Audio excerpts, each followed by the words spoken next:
inching closer to the $4,000 level, and XRP climbed 2.5% to 361.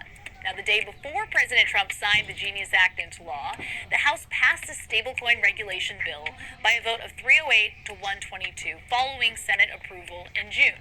The move marked a huge win for the crypto industry, which was lobbying for a regulatory framework in an effort to earn more legitimacy. We'll have more on this big development in just a bit, but first let's check out some of the other top stories.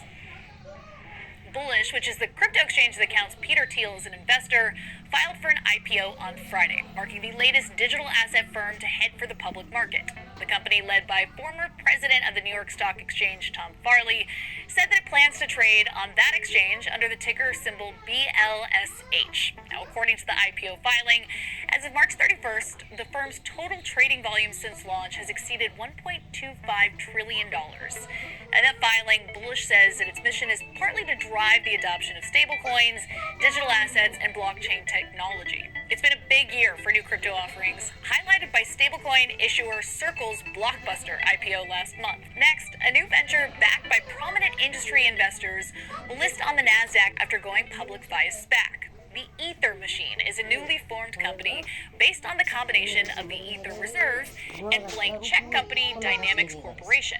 It will begin trading under the ticker ETHM.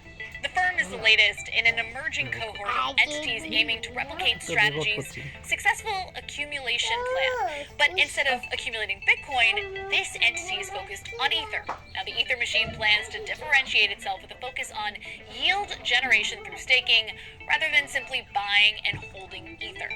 Finally, Trump Media, which is the company behind the president's social media platform True Social, has acquired billions in assets for its crypto treasury. Trump Media said in a press release this morning that it accumulated around $2 billion in Bitcoin and related securities, making up around 2/3 of its $3 billion in liquid assets. The crypto purchases are part of the company's Bitcoin treasury strategy announced back in May. That plan included $2.5 billion raised in equity and convertible notes. The Bitcoin custody was to be provided by Anchorage Digital. Now, shares of the company popped more than 5% by midday. All right, back to President Trump signing the Genius Act stablecoin regulation bill for our main story.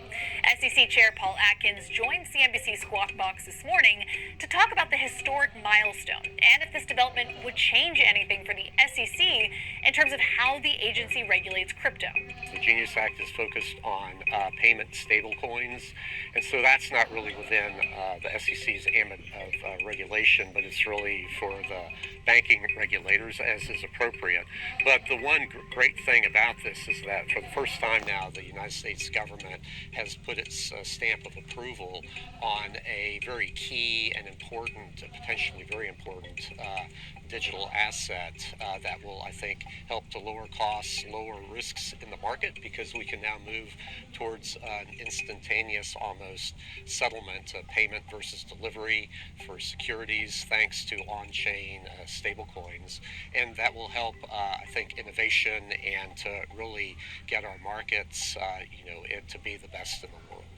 I spoke with Summer Mersinger, the CEO of the Blockchain Association, for more on what this major development means for the industry.